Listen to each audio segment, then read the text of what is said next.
Good morning all of you. तो आज हम लोग जो है कॉमन पेपर या पीआरटी का सेट नंबर 13 के साथ जो है स्टार्ट करते हैं अपने डिस्कशन को। क्वेश्चन नंबर फर्स्ट से। फर्स्ट क्वेश्चन कह रहा है कि विलियम हॉकिंस किसके शासन में मुगलों के पत्तनों में व्यवसाय का अधिकार प्राप्त करने के लिए मुगल दरबार में आया था। ठीक, ये एक्चुअली में क्वेश्चन है। तो अगर हम देखें इसको तो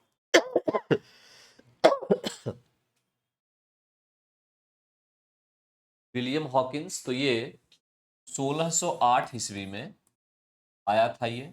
अब 1608 की अगर बात की जाए तो ये तो जहांगीर का समय काल था, क्योंकि 1605 में तो अकबर की मृत्यु हो गई थी, फिर जहांगीर बना था। तो करेक्ट आंसर यहाँ पे निकला जहांगीर। ठीक है, यहाँ एक बात और ध्यान रखना है कि ईस्ट इंडिया कंपनी की स्थापना कब हुई थी, ये क्वेश्चन अगर आ जाए, मतलब स्थापना जो हुई थी उस समय कौन शासक था भारत का, तो मुगल शासक वो अकबर था। ठीक है, स्थापना के समय अकबर था, काम करने के समय जहांगीर आ गया। तो ये तो हो गया विलियम हॉकिंस या कैप्टन हॉकिंस, ये कंपनी का दूत बन के आया था, कंपनी का दूत। ठीक है, उसके बाद क्या हुआ कि ब्रिटेन के राजा जेम्स प्रथम का भी एक दूत आया था। जेम्स प्रथम का एक दूत आया था मुगल दरबार में, इसका नाम है sir Thomas raw. Sir Thomas raw. ठीक है, तो दोनों बातें याद रखनी है। ये कंपनी का दूत था विलियम हॉकिंस, जेम्स प्रथम का दूत था सर टॉमस रॉ। ठीक, और इसने व्यापारिक अनुमति लेने में सफल हुआ, व्यापार करने की अनुमति मिल गई इसको। अंग्रेजों ने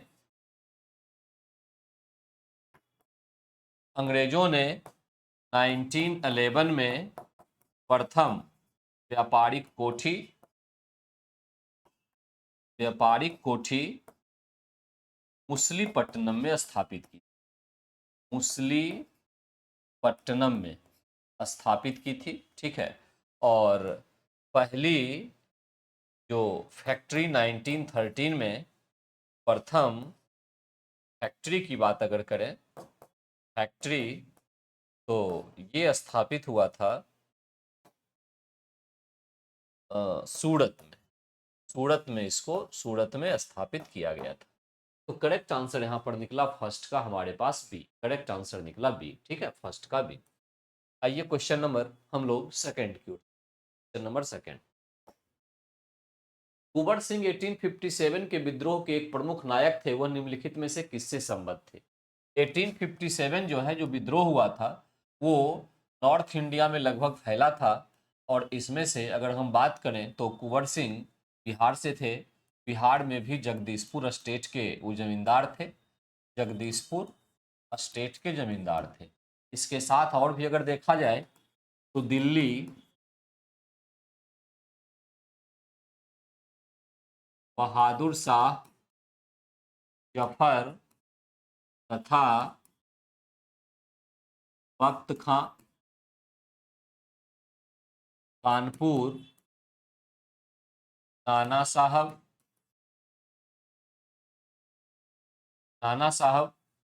लखनऊ बेगम हजरत महल,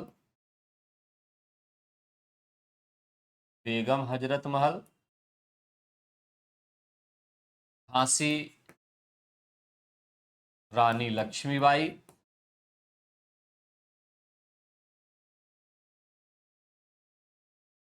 ग्वालियर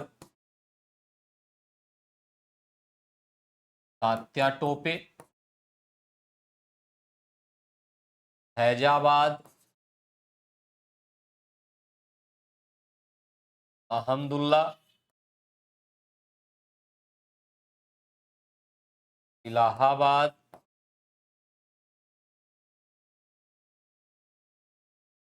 लियाकत अली। इस तरह से ये सारे लोग जो थे 1857 में नेतृत्व करता थे अलग अलग क्षेत्रों के। ठीक है, कुंवर सिंह जो थे ये बिहार जगदीशपुर से थे, बिहार से थे। ठीक है, तो करेक्ट आंसर सेकंड का हमारे पास निकल के आया ए। करेक्ट आंसर जो सेकंड का है ए। 1857 की कहानी में दो बातों को और याद रखना है। एक तो ये भारत का प्रथम स्वतंत्रता संग्राम था, स्वतंत्रता संग्राम था, ये वीडी सावरकर के द्वारा कहा गया था। वीडी सावरकर ने इस बात को कहा था। ठीक है। सभ्यता एवं बर्बरता का संघर्ष ये था, ये एक अंग्रेज अधिकारी T.R. होम्स ने कहा। T.R. होम्स ने कहा। 2 पॉइंट आप याद रखें। क्वेश्चन नंबर हम लोग 3 पे आते हैं। क्वेश्चन नंबर 3, इन समितियों की स्थापना का ऐतिहासिक क्रम क्या है? अलग अलग संस्था की स्थापना की बात कही जा रही है। आर्य समाज की स्थापना 1875 में हुई, तत्वबोधिन समाज की स्थापना 1839 में हुई,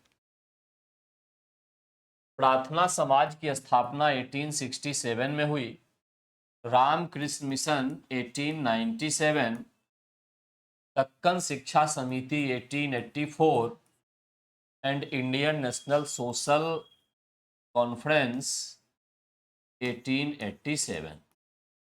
कुल मिला के अगर देखा जाए आपके पास तो आंसर क्या बनता है? सबसे पहले सेकेंड आएगा 39, सेकेंड 2 में है, उसके बाद 39 के बाद आ गया 67, तो आ गया सेकेंड के बाद थर्ड, ये हो जाएगा सी।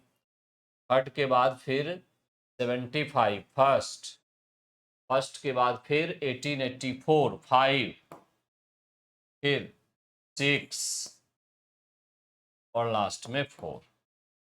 1 2 3 1 2 3 1 5, ये करेक्ट आंसर क्या हो गया? सी हो गया। आर्य समाज की स्थापना स्वामी दयानंद सरस्वती के द्वारा किया गया था। प्रार्थना समाज की स्थापना आत्माराम पांडुरंग के द्वारा किया गया था, पांडुरंग के द्वारा। तत्वबोधिन समाज की स्थापना देवेंद्रनाथ टैगोर के द्वारा। ये ब्रह्मा समाज से भी जुड़े हुए थे, ब्रह्मा समाज से भी जुड़े हुए थे। और रामकृष्ण मिशन, स्वामी विवेकानंद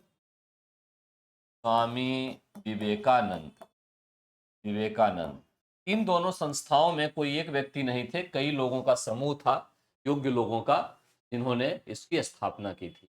तो थर्ड का करेक्ट आंसर हमारे पास निकला सी। ये डेट आप याद रखेंगे, क्वेश्चन एग्जाम में आता है।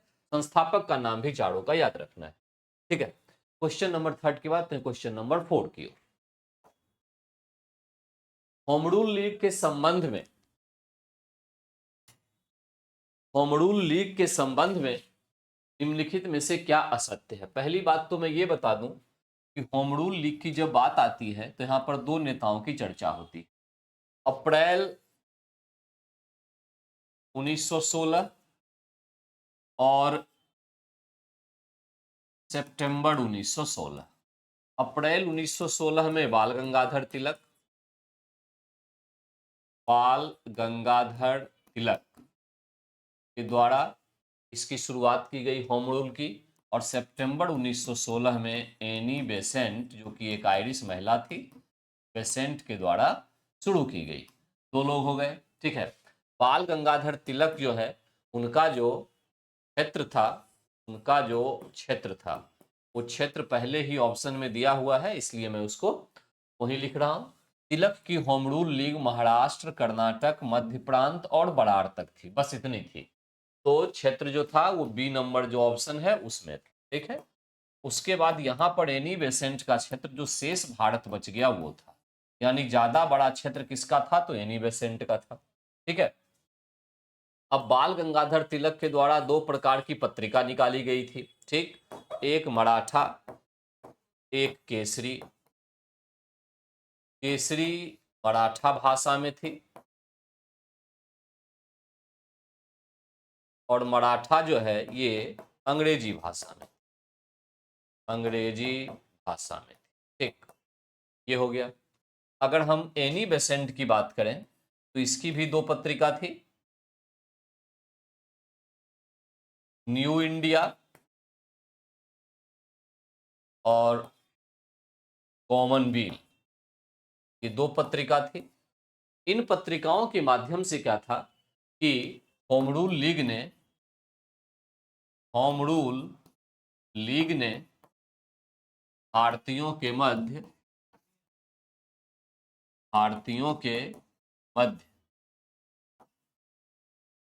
राष्ट्रीयता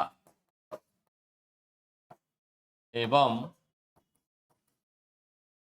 स्वशासन का प्रचार किया था। यानी होम रूल लीग जो है, इसने लोगों को स्वशासन के बारे में बताया था, राष्ट्रवाद के बारे में बताया, ठीक है, इन सब चीजों के बारे में बताया था। तो यहाँ पर ये पॉइंट तो होम रूल लीग की चर्चा हो गई। अब एनी बेसेंट का जो ऑफिस था वो कहाँ था? ये मद्रास में अड्यार था, जहां से अड्यार पे था।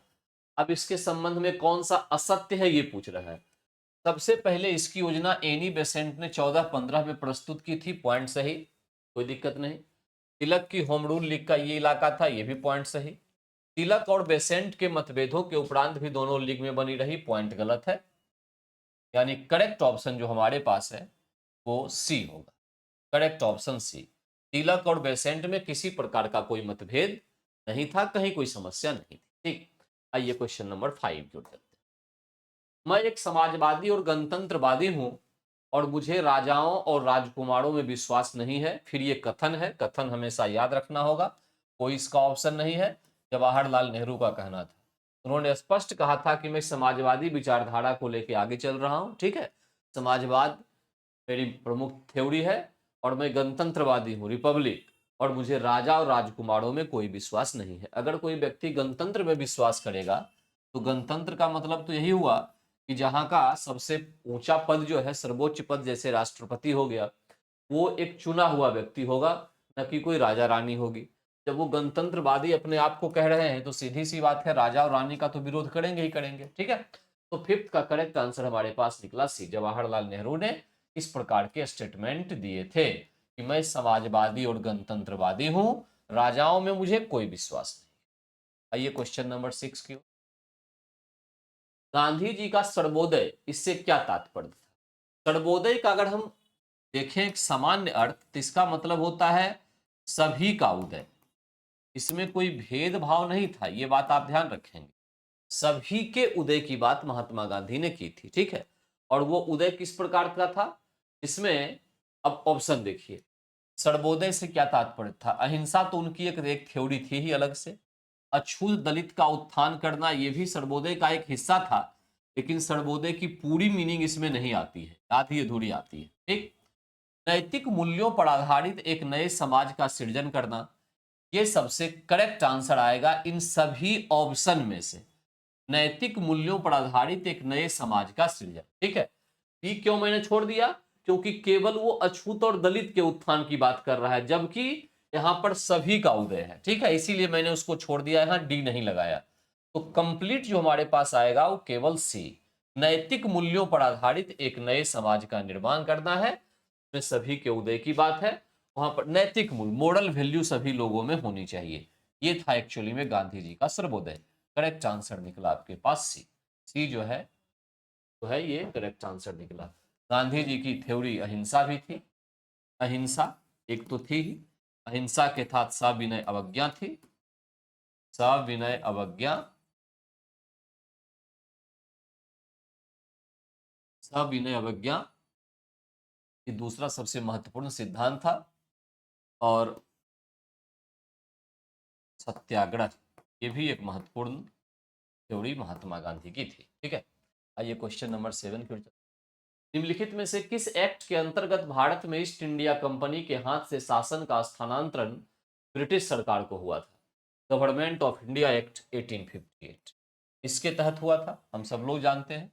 और ये गवर्नमेंट ऑफ इंडिया एक्ट में क्या क्या हुआ था? कंपनी का शासन तो समाप्त हो गया, लिखा हुआ है ही, ठीक है। एक दूसरी बात इसमें महत्वपूर्ण क्या हुई थी? Code of control and court of director जैसी संस्था को समाप्त कर दिया गया, समाप्त कर दिया गया। ठीक, तो क्या हुआ, 15 सदस्यीय भारत परिषद बनाया गया था।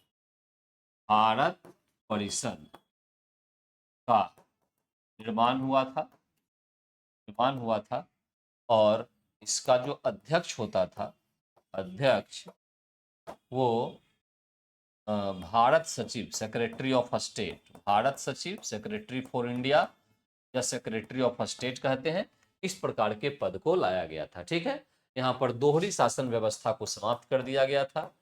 दोहरी शासन व्यवस्था जो थी, शासन व्यवस्था इसको समाप्त कर दिया गया था। ये किस में आता है, ये आता है आपका government of act 1858। Government of India act 1919 की बात अगर करें तो इसमें सबसे पहली बात तो ये थी कि डायरेक्ट इलेक्शन यानी प्रत्यक्ष निर्वाचन, प्रत्यक्ष निर्वाचन ये पहली बार आया इसमें। द्विसदनीय विधायिका, केंद्रीय स्तर पर इसकी शुरुआत की गई, बाइकैमरलिज्म की शुरुआत की गई। सांप्रदायिक निर्वाचन का दायरा, निर्वाचन क्षेत्र का दायरा जो मुस्लिम थे 1909 में मुस्लिमों को मिला था वहां से बढ़ा दिया गया, और यूरोपियन, सिख, भारतीय ईसाई तथा एंग्लो इंडियन तक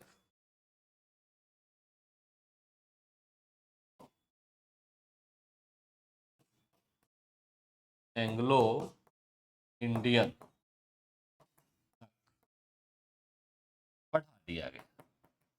बढ़ा दिया गया।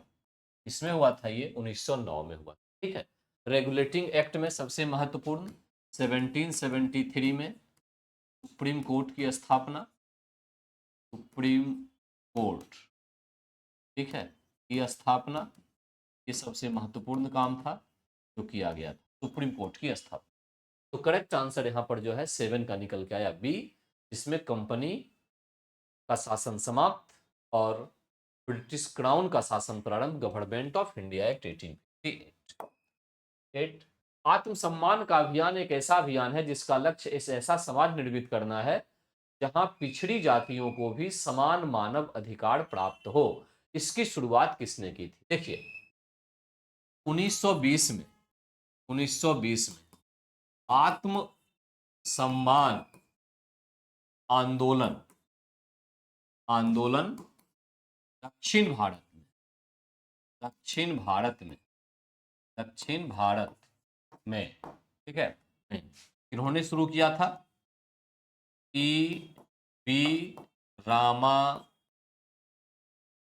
स्वामी, जिनको पेरियार के नाम से भी जाना जाता है, पेरियार।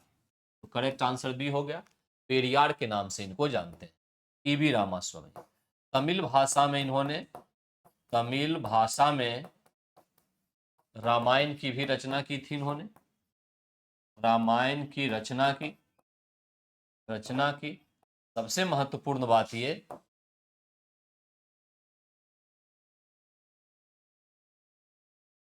ब्राह्मणों की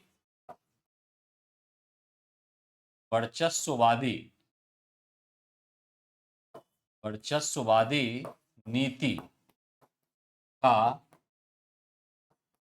घोर विरोध कर निचली जातियों के उत्थान के लिए इन्होंने काम किया।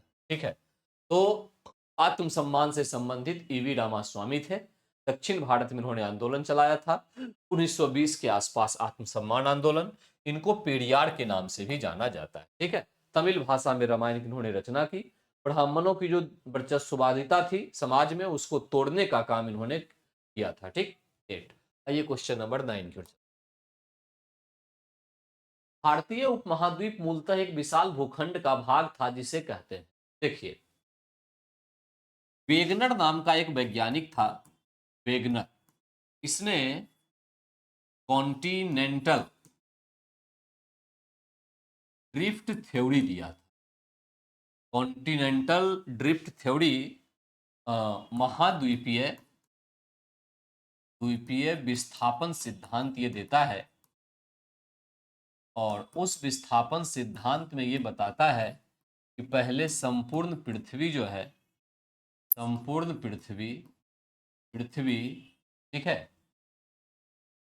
एक थी, और ये संपूर्ण पृथ्वी पैंजिया कहलाता था। पैंजिया यानी जुड़ी हुई थी, एक भूखंड थी, एक भूखंड थी जिसको पैंजिया कहा गया। ठीक, अब क्या हुआ कि जुरैसिक काल में, जुरैसिक काल में पैंजिया में विभाजन हुआ, और विभाजन होने के बाद ये जो पैंजिया है ये दो भागों में टूटे। एक को लॉरेशिया कहा गया, लॉरेशिया, या इसको अंगाड़ा लैंड भी कहते हैं, अंगाड़ा लैंड, और दूसरा गोंडवाना लैंड के नाम से जाना गया। ठीक, ये उत्तर की ओर गया, और ये जो है ये दक्षिण की ओर, नॉर्थ साउथ, इस तरह से ये विभाजन हो। ठीक, जो पृथ्वी का भूखंड था टूट गया, लॉरेशिया ऊपर गया, गोंडवाना लैंड नीचे आया, जुरेसिक भाग में विभाजन हुआ। अब इसके बाद फिर गोंडवाना लैंड जो है इसका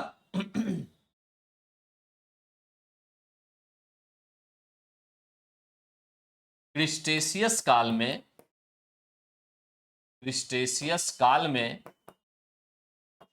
विभाजन हुआ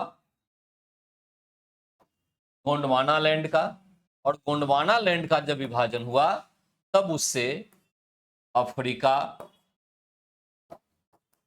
दक्षिण अमेरिका, भारतीय प्रायद्वीप,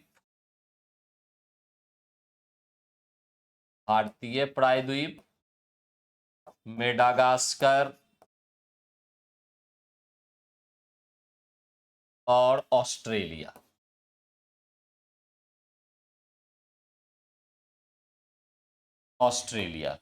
ये सारे छोटे छोटे महादेश बन गए। तो भारतीय प्रायद्वीप एक्चुअली में हिस्सा किसका? गोंडवाना लैंड का। करेक्ट आंसर यहां पर 9 का क्या निकलेगा? सी। करेक्ट आंसर निकलेगा 9 का सी। ठीक है, और लॉरेशिया से क्या क्या बन जाएगा? एशिया, यूरोप और नॉर्थ अमेरिका। ठीक है, करेक्ट आंसर यहां पर निकला 9 का सी। 10 पे आइए। सूची 1 को सूची 2 से मिलान करना है। केरल अनाईमुडी 3 हो गया, नागालैंड साड़ामती 4 हो गया, उत्तराखंड नंदा देवी, तमिलनाडु डोडा बेट्टा नीलगिरी पर जो है। ठीक है, इसके साथ साथ आप देखिए अगर सतपुड़ा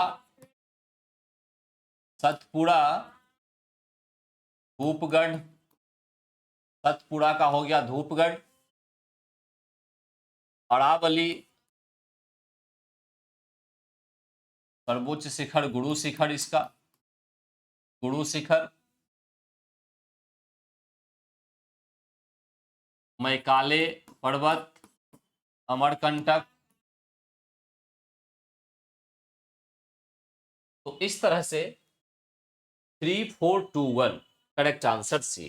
करेक्ट आंसर हो गया इसका सी। 3 4 2 1 ये इसका करेक्ट आंसर हो गया। ठीक है, ये भी आपको याद रखना है, इसको आप सबसे ऊंची चोटी।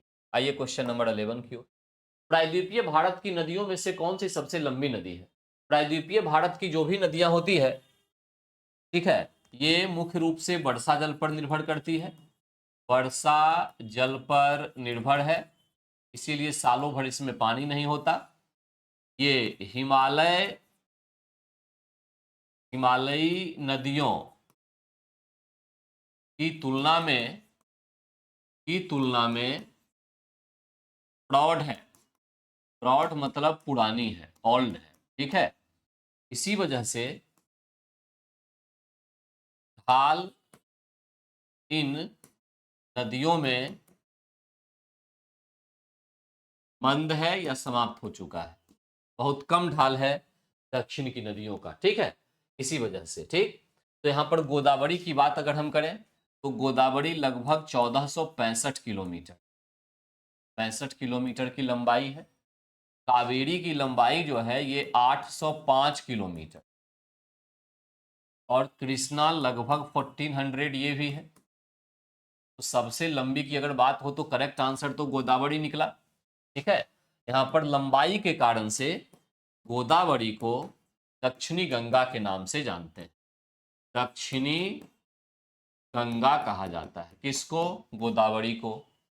कावेरी के बारे में एक दो पॉइंट याद रखना है। कावेरी वर्ष भर जल रहता है, इसमें वर्ष भर जल प्राप्त होता है, ठीक है। और सारी नदियां केवल बरसाती नदियां होती है दक्षिण भारत की, लेकिन कावेरी जो है इसमें वर्ष भर जल प्राप्त होता है।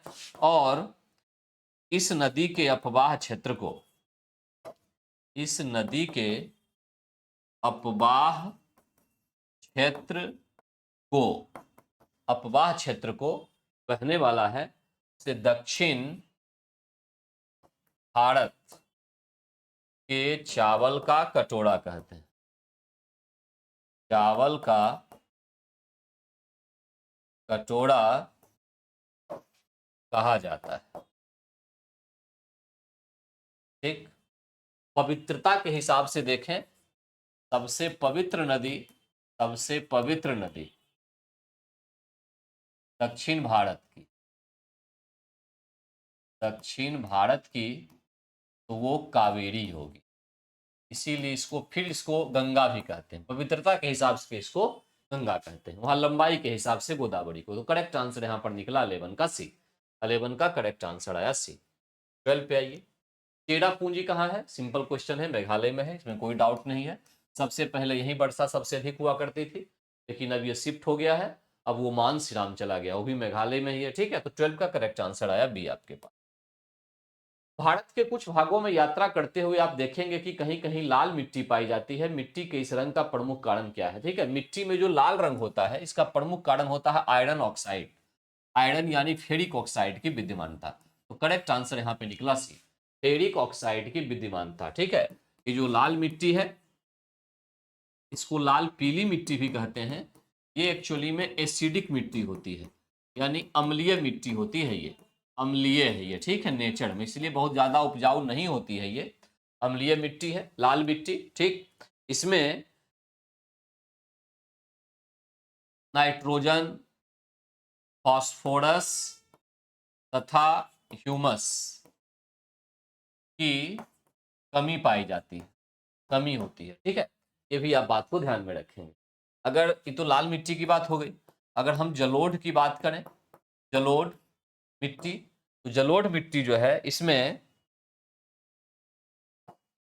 चूना, पोटास और जैविक पदार्थ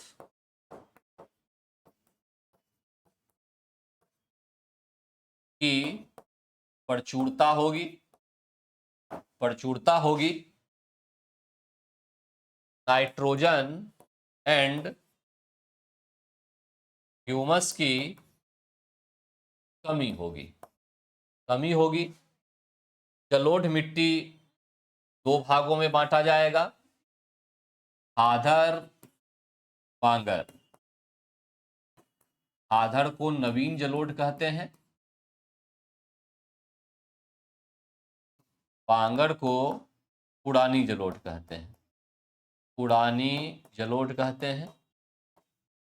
ये कम उपजाऊ होती है, ये अधिक उपजाऊ होती, अधिक उपजाऊ होती है। ठीक है, नवीन जलोढ़। बाढ़ का पानी बार बार किस में आता है? नवीन जलोढ़ में आता है। ठीक, अब अगर काली मिट्टी की बात कर ली जाए तो ये बेसाल्ट चट्टान से बनता है, बेसाल्ट चट्टान से बनता है। इसको रेगुर मिट्टी भी कहते हैं, इसको कपासी मिट्टी भी कहते हैं, क्योंकि कपास की खेती के लिए काफी उपयुक्त है ये। कपासी मिट्टी भी कहते हैं। इसमें NPK, नाइट्रोजन फास्फोरस पोटास की कमी होती है, और आयरन, एल्यूमिनियम, ह्यूमस की मात्रा अधिक पाई जाती है, अधिक पाई जाती है। ठीक है, तो इस तरह से करेक्ट आंसर 13 का जो हमारे पास निकला, फेरिक ऑक्साइड के कारण से जो है मिट्टी का रंग लाल होता है। फेरिक ऑक्साइड के कारण से मिट्टी का रंग जो है वो लाल होता है। अब आइए क्वेश्चन नंबर 14 की तरफ चलते हैं। क्वेश्चन नंबर 14, भोजपत्र वृक्ष मिलता है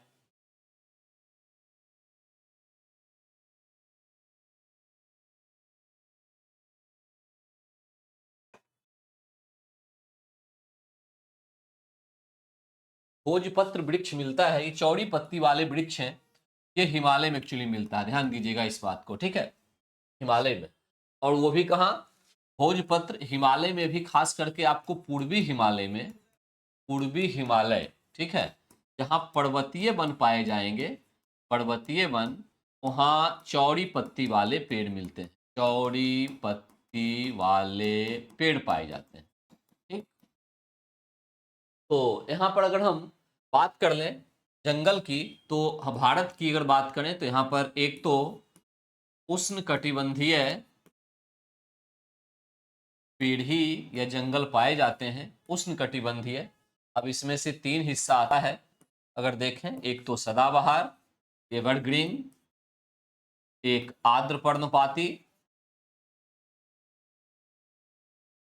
और एक शुष्क पर्णपाती। शुष्क पर्णपाती यह है 100 से 200 सेंटीमीटर, ये वर्षा की बात हो रही है। यहाँ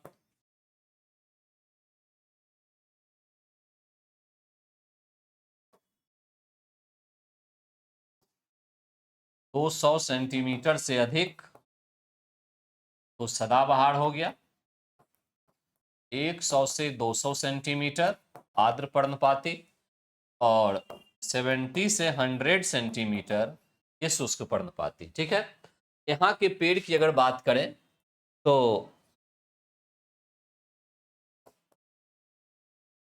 आबनूस, सिनकोना, बेंत, रबर, बांस, ये सभी जो पाया जाता है सदाबहार वन में। आर्द्र पर्णपाती की बात करें तो यहाँ पे शीशम, सागवान, साल, महुआ,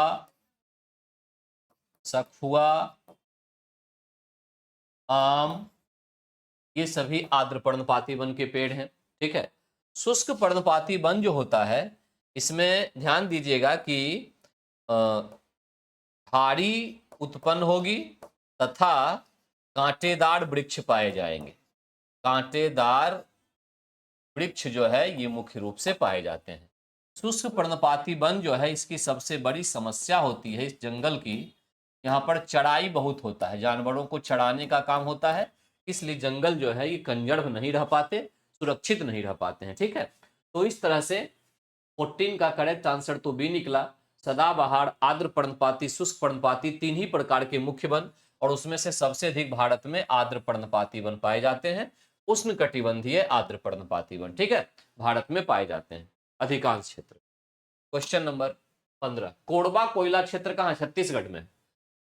ध्यान दीजिएगा, कोरबा कोयला जो है वो छत्तीसगढ़ में है। छत्तीसगढ़ में एक और ताता पानी है, ताता पानी, ठीक है। ओडिशा में तिलचर है, याद रखना है इसको आपको, तिलचर, तिलचर।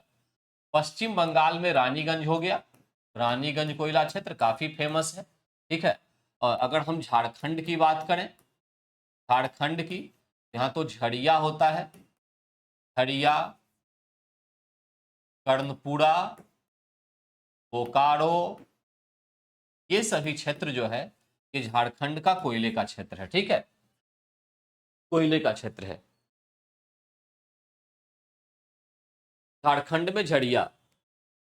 और आंध्र प्रदेश की बात अगर करें, एपी, आंध्र प्रदेश, तो इसमें सिंगरैनी, सिंगरैनी कोयला क्षेत्र ये भी फेमस है, ठीक। ये सारे कोल क्षेत्र हैं, ये आपको याद रखना है, कोयला क्षेत्र ये है। ओडिशा का तिलचर ये महानदी घाटी में है, महानदी घाटी।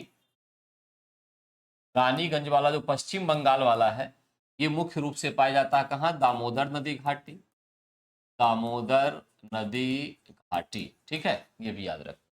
आइए क्वेश्चन नंबर 16 की तरफ। निम्नलिखित में से कौन सही सुमेलित नहीं है? सीमेंट पोरबंदर सही, पेट्रो रसायन नागनिथन थेन सही, चीनी सिलवासा, सिलवासा का चीनी से कोई संबंध यहाँ नहीं है, इस बात को ध्यान रखना है। चीनी के उत्पादन की बात अगर हम करें तो करेक्ट आंसर यहाँ सी आया। उत्पादन की बात करें तो उत्पादन में पहले नंबर पे क्या आएगा, महाराष्ट्र, दूसरे नंबर पे उत्तर प्रदेश, तीसरे नंबर पे कर्नाटक, फिर चौथे नंबर पे तमिलनाडु, तमिलनाडु। यहाँ एक बात और ध्यान रखना है, दक्षिण भारत में उत्पादित गन्ने में रस या सुक्रोस जो कहो, सुक्रोस की मात्रा अधिक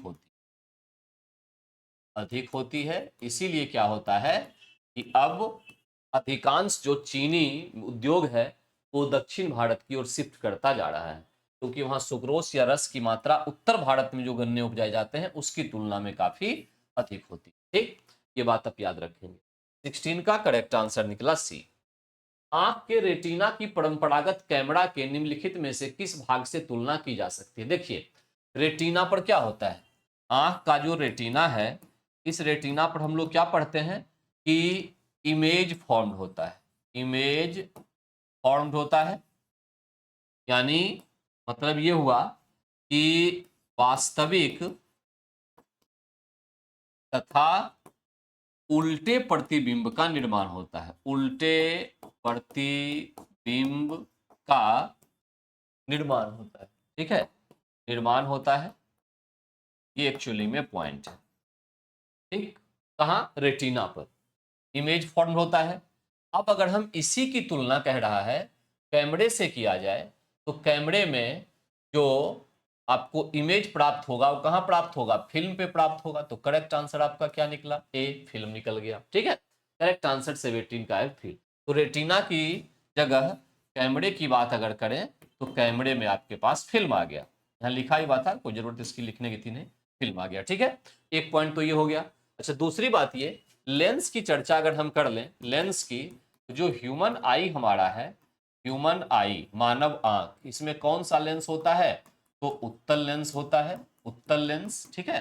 कन्वेक्स लेंस जिसको कहते हैं, कन्वेक्स लेंस। और ये होता है इस तरह, कन्वेक्स लेंस जो है वो कुछ इस प्रकार का होता है, ऐसा, ठीक। और ये जो लेंस है ये किसका बना होता है, ह्यूमन आई में ये लेंस बना होता है उत्तक का, उत्तक का बना होता है, उत्तक, उत्तक यानी टिश्यू, टिश्यू, इसको टिश्यू का बना होता है, ठीक। लेकिन जो कैमरे का लेंस होगा, कृत्रिम लेंस, या आंख में ही जो कृत्रिम लेंस डॉक्टर लगाते हैं, ये कृत्रिम लेंस किसका बना होता है, क्योंकि इसमें उत्तक तो हो नहीं सकता है। कृत्रिम लेंस जो बना होता है ये कुछ विशेष प्रकार के, विशेष प्रकार के कांच का बना होता है, कांच, ग्लास का, ठीक है। जैसे क्वार्ट्ज क्रिस्टल, इसका भी बनता है। एक्राइलिक प्लास्टिक, इसका भी बन सकता है, ठीक है। Quartz crystal, acrylic plastic, flint glass, इसका भी बन सकता है। तो ये सभी आर्टिफिशियल लेंस को बनाने में यूज होने वाले कांच होते हैं, ठीक है। आर्टिफिशियल लेंस, ठीक। यहाँ पे एक बात और ध्यान रखना है कि जो प्यूपिल होता है, प्यूपिल हमारी आंखों में, वो प्रकाश का आंखों में जाना इसी प्यूपिल के माध्यम से होता है, ठीक। तो ये प्यूपिल के बराबर क्या हो जाएगा, ये शटर हो जाएगा, ठीक है। उसमें से लाइट जाएगी जो ओपन होता है कैमरे में। प्यूपिल जो है प्रकाश का आंखों में जाना प्यूपिल के माध्यम से होगा। इसके आकार को, इसके आकार को कौन नियंत्रित करता है, कंट्रोल इसका साइज, इसके आकार को आइरिज नियंत्रित करता है, आइरिज नियंत्रित करता है, ठीक है, नियंत्रित करता है। इतने पॉइंट्स को आपको याद रखना है, ठीक। तो करेक्ट आंसर 17 का जो है वो निकल के आपके पास आया ए, फिल्म। करेक्ट आंसर निकल के आया 17 का ए, यानी फिल्म। 17 का ए, फिल्म, ठीक है। आइए क्वेश्चन नंबर 18 की तरफ चलते हैं। 18, ऊर्जा संरक्षण का आशय है कि energy conservation means, energy conservation का मतलब होता है कि एनर्जी न तो बनाई जा सकती है और न उसको समाप्त की जा सकती है। Energy can neither be created nor be destroyed, ऊर्जा का न तो सृजन हो सकता है और न ही विनाश हो सकता है। हाँ, ऊर्जा का रूपांतरण हो सकता है, यानी energy, energy is converted, converted, उसको परिवर्तित किया जा सकता है एक से दूसरे फॉर्म में, लेकिन उसका न तो सृजन होगा न विनाश होगा। यही कहलाता है एनर्जी कंजर्वेशन प्रिंसिपल, ठीक है। साइंस की तरफ अगर हम देखें तो कंजर्वेशन प्रिंसिपल में एक एनर्जी का आता है, ठीक है, एक मास कंजर्वेशन प्रिंसिपल आता है, मोमेंटम कंजर्वेशन प्रिंसिपल आता है। मोमेंटम यानी संवेग जिसको कहते हैं, संवेग संरक्षण का सिद्धांत, ठीक है। मुख्य रूप से एनर्जी चार्ज कंजर्वेशन प्रिंसिपल आता है, चार्ज यानी आवेश। इतने प्रकार के जो हैं ये कंजर्वेशन प्रिंसिपल होते हैं, कंजर्वेशन प्रिंसिपल होते हैं, प्रिंसिपल होते हैं, ठीक है। जो ऊर्जा है, एनर्जी जो है, एनर्जी, इसको मुख्य रूप से हम दो भागों में बांटते हैं। एक को गतिज ऊर्जा कहते हैं, गतिज ऊर्जा, या इसको काइनेटिक एनर्जी, के ई लिखा जाता है, के ई, काइनेटिक एनर्जी। और एक आता है स्थितिज ऊर्जा, स्थितिज ऊर्जा, और इसको कहते हैं पोटेंशियल एनर्जी, ठीक है, पोटेंशियल एनर्जी। काइनेटिक एनर्जी किसी वस्तु में गति के कारण होती है, कोई भी वस्तु अगर चल रही हो तो उसमें काइनेटिक एनर्जी होगी ही होगी, गति के कारण, ठीक है। फॉर्मूला इसका होता है half M V square, half M V square. ये मास है, ये वेलोसिटी है। और पोटेंशियल एनर्जी होती है किसी वस्तु में उसकी स्थिति तथा विन्यास के कारण, यानी पोजीशन एंड कॉन्फ़िगरेशन के कारण। और इसका ग्रेविटेशनल पोटेंशियल एनर्जी का फॉर्मूला हम mgh लगाया करते हैं। तो करेक्ट आंसर जो हमारे पास निकला वो 3 का सी निकला। ये आपके पास एक्स्ट्रा था इंफॉर्मेशन, ठीक है। आइए क्वेश्चन नंबर 19 की तरफ। एक ही प्रकार का परमाणु निम्न में से किसमें मिलता है? The same type of atom is found in which of the following. ये सीधा क्वेश्चन है और इंपॉर्टेंट क्वेश्चन है। सेम टाइप ऑफ एटम जहां प्राप्त होगा वो आपका होगा एलिमेंट, एलिमेंट, ठीक है। एलिमेंट जो है इसकी दो प्रॉपर्टी होती है। एक प्रॉपर्टी तो सेम टाइप ऑफ एटम हो ही गया, ये पहली प्रॉपर्टी, और दूसरी property it is always pure. Always pure, ये हमेशा शुद्ध होता है, हमेशा शुद्ध होता है। शुद्ध होता है कौन? परमाणु, यानी सॉरी एलिमेंट। एलिमेंट जितने भी नेचुरल हैं वो सभी शुद्ध होते हैं, ठीक है, अशुद्ध ये नहीं होते हैं, और एक ही टाइप के एटम से मिलकर बनते हैं, ठीक है। ठीक, अब यहां पर क्या होता है कि इसकी सहायता से, इसकी मतलब एलिमेंट की सहायता से कंपाउंड, जिसको हम यौगिक कहते हैं, या मिक्सचर यानी मिश्रण बनाए जाते हैं। ठीक है, ध्यान दीजिएगा। तो कंपाउंड और मिक्सचर में भी क्या होता है? एलिमेंट ही होता है। यहां दो बात मैं बता दूं आपको, क्या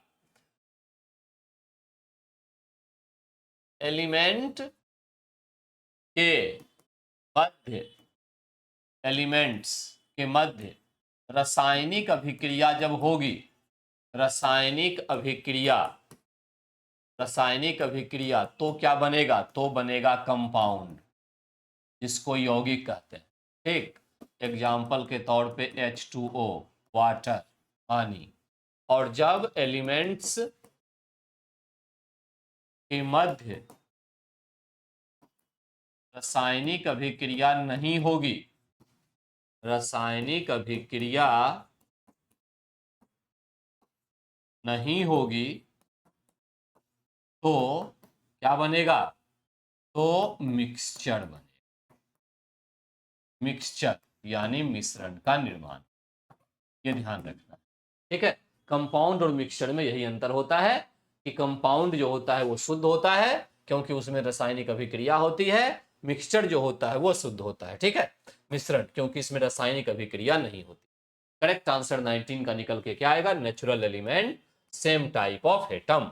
आइए क्वेश्चन नंबर 20, निम्न में से कौन सा रासायनिक परिवर्तन का उदाहरण है? फिर एक पॉइंट आ गया ये, which of the following example of chemical change. देखिए यहाँ बहुत सिंपल चीज है, केमिकल चेंज अगर कहीं आपको पहचानना हो, केमिकल चेंज, तो हमेशा ध्यान रखना कि इसमें नए पदार्थ का निर्माण होगा, नए पदार्थ का निर्माण होगा, इसी को हम एक्चुअली में केमिकल चेंज कहते हैं, ठीक है। अगर कोई नया पदार्थ नहीं बना तो वो केमिकल चेंज नहीं हो सकता। जैसे उदाहरण के तौर पे दूध में पानी मिलाना, दूध में पानी मिलाने से कोई नई चीज नहीं बनी, केवल पानी की मात्रा बढ़ गई। दूध में पहले से पानी होता है 70%, थोड़ा और बढ़ गया, तो ये रासायनिक नहीं, ये भौतिक परिवर्तन हुआ। ये हुआ भौतिक परिवर्तन, भौतिक यानी फिजिकल चेंज, फिजिकल चेंज इसको कहेंगे। लेकिन दूध से अगर दही में परिवर्तन हो जाए तो अब दही जो है वो एक नई चीज बन गई, कर्ड नई चीज है। दूध से, दूध की तुलना में ये अलग है, इसकी प्रॉपर्टी अलग है, इसका फायदा अलग है, नुकसान अलग है। दूध बिल्कुल नई चीज बन के आई है, तो ये जो परिवर्तन है ये कहलाएगी रासायनिक परिवर्तन, ठीक है। रासायनिक परिवर्तन। लोहे में जंग लगना क्या है? रासायनिक परिवर्तन है, जंग लगना, ठीक है, रासायनिक परिवर्तन। सिरका का निर्माण क्या है? रासायनिक परिवर्तन है, सिरका यानी विनेगर का निर्माण, ठीक, रासायनिक परिवर्तन। तो यहाँ पे प्रिज्म से गुजरने पर श्वेत प्रकाश का 7 रंगों में विभक्त कोई नई चीज नहीं है। प्रिज्म से गुजरने पर जो पहले व्हाइट लाइट थी उसमें 7 रंग था ही, केवल वो अलग अलग दिख रहा है, नई चीज नहीं। ये केमिकल नहीं होगा, फिजिकल होगा। सब्जियों को पकाने पर उनका मुलायम हो जाना, ये केमिकल चेंज होता है, ठीक है, क्योंकि उनकी केमिकली वो नई चीज बन के हमारे सामने आती है। सब्जी पहले जैसे होती है कच्चा वैसे नहीं रहती है, नई चीज बनती है। सनी हुई मिट्टी का सूखने पर भंगुर होना, भंगुर होने के बाद वो मिट्टी बचेगी, पानी सारा निकल गया, कोई नई चीज बन के नहीं आई, ये भौतिक परिवर्तन है। ये भौतिक, ये भौतिक, तो रासायनिक कौन? सब्जियों को पकाकर उनका मुलायम। तो रासायनिक वाले को हमेशा आपको याद रखना है कि नए पदार्थ का निर्माण हुआ तो रासायनिक, नहीं हुआ तो भौतिक, ठीक है। 21 का। आइए क्वेश्चन नंबर 21 पे।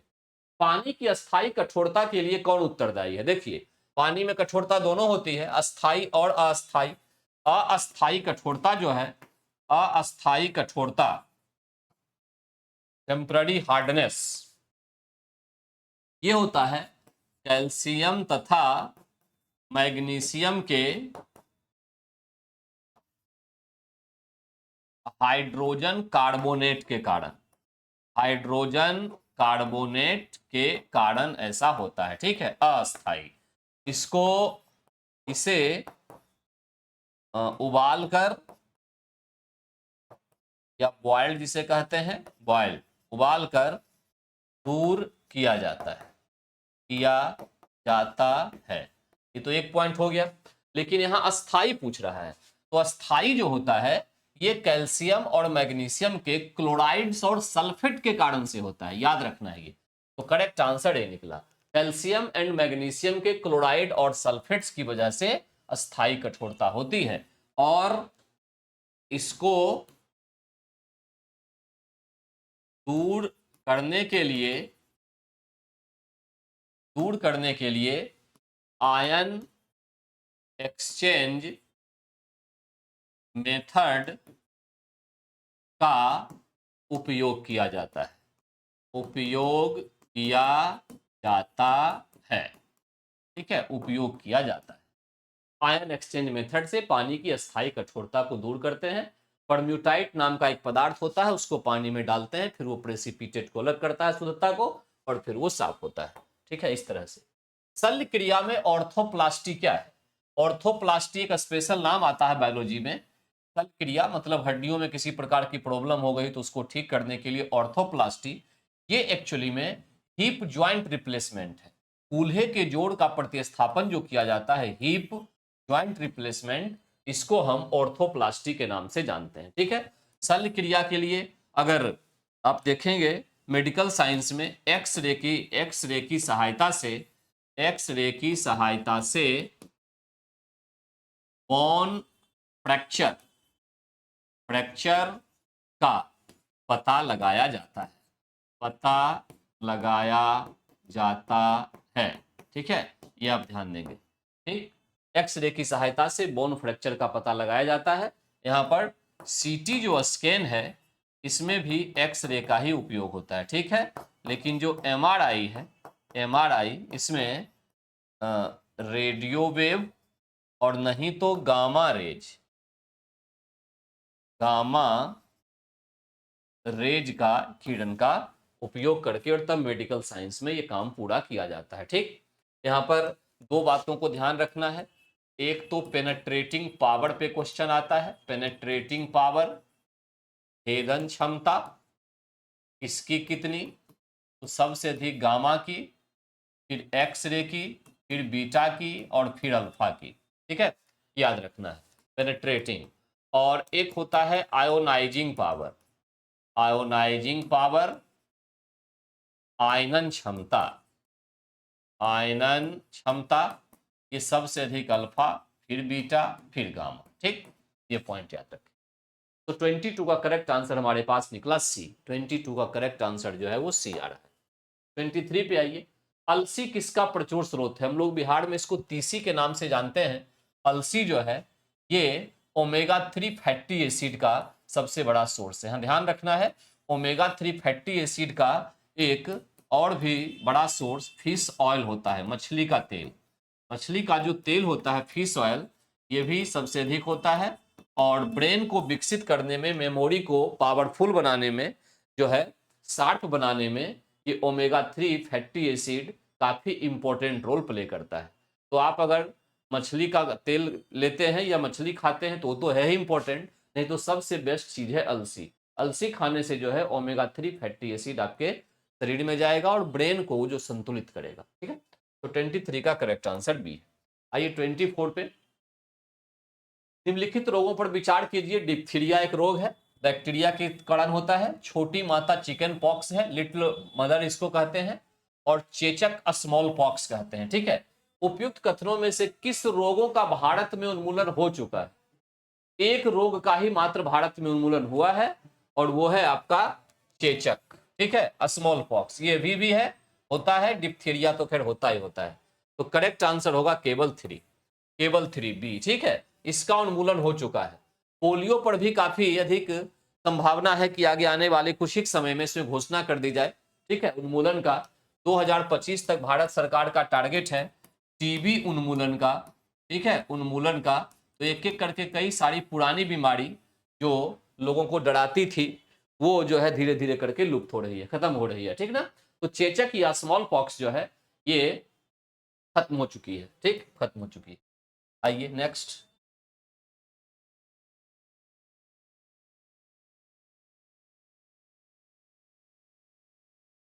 भारत की पहली एकीकृत कृषि निर्यात सुविधा किस बंदरगाह पर स्थापित की जाएगी? इंटीग्रेटेड जो एग्रीकल्चर एक्सपोर्ट फैसिलिटी है ये दिया जाएगा जवाहरलाल नेहरू बंदरगाह पर, ठीक है, ध्यान रखिएगा। ये जवाहरलाल नेहरू बंदरगाह पर ये पहली एकीकृत कृषि निर्यात सुविधा जो है शुरू की जाएगी।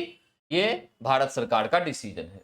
भारतीय सिनेमा में योगदान के लिए किसे मेलबर्न 2024 भारतीय फिल्म महोत्सव में सम्मानित किया जाएगा? रामचरण को, रामचरण को सम्मानित किया जाएगा। करेक्ट आंसर यहां पर 34 का निकला, सी, सी करेक्ट आंसर है, ठीक है, 34 का सी। भारत सरकार ने किस बैंक के साथ महामारियों के खिलाफ तैयारियों के लिए एक ऋण पत्र पर हस्ताक्षर किए हैं? कि आने वाले समय में अगर महामारी आती है तो कैसे उससे लड़ा जाएगा और कैसे उसका फंड होगा, इसके लिए एडीबी के साथ, एशियन डेवलपमेंट बैंक, ठीक है, एशियन डेवलपमेंट बैंक के साथ भारत सरकार के द्वारा एक साझेदारी हुई है। 35 का करेक्ट आंसर आपके पास है ए, ए। आइए क्वेश्चन नंबर 36। यूनेस्को ने हाल ही में यूनेस्को ने हाल ही में किस शहर को भारत का पहला साहित्यिक शहर, सिटी ऑफ लिटरेचर घोषित किया? तो केरल का कोझिकोड, केरल के कोझिकोड शहर को सिटी ऑफ लिटरेचर का दर्जा दिया गया यूनेस्को के द्वारा, ठीक है, यूनेस्को के द्वारा। 36 का करेक्ट आंसर निकला बी। 36 का करेक्ट जो आंसर है वो आपके पास निकल के आया बी। ब्रिक्स गेम्स 24 में भारत ने कुल कितने पदक जीते हैं? तो 29, सीधा सीधा याद रखेंगे, 29 पदक मिला है ब्रिक्स गेम 2024। 5 देशों के जो खिलाड़ी हैं वो खेलते हैं इसमें। भारत ने कुल 29 पदक जीते हैं इसमें। 18वीं लोकसभा के प्रोटेम स्पीकर के रूप में किसने शपथ ली? स्पीकर तो ओम बिरला पहले वाले ही हैं, ठीक है, लेकिन प्रोटेम स्पीकर के रूप में जिसका प्रावधान किया जाता है वो भर्तृहरि महताब को बनाया गया था। भर्तृहरि महताब को प्रोटेम स्पीकर के रूप में शपथ दिलाई गई थी। तो 38 का करेक्ट आंसर निकला सी। 38 का करेक्ट आंसर निकला सी। हाल ही में किस देश ने अपनी नई करेंसी जारी की है? हाल ही में जिम्बाब्वे के द्वारा नई करेंसी जारी की गई। वहां पे मुद्रास्फीति जो है काफी अधिक थी, इन्फ्लेशन तो बहुत मुश्किल हो रही थी वहां की सरकार को, तो इसलिए वहां पर एक नई करेंसी को जारी किया गया है जिम्बाब्वे में, ठीक है। हाल ही में चर्चा में रहा भारतीय ऐतिहासिक अभिलेख आयोग किस मंत्रालय के तहत काम करता है? भारतीय ऐतिहासिक अभिलेख आयोग इस संस्कृति मंत्रालय के तहत काम करता है, संस्कृति मंत्रालय। तो करेक्ट आंसर 40 का निकला सी। 40 का करेक्ट आंसर निकल के आया हमारे पास सी, ठीक है, 40 का करेक्ट आंसर सी।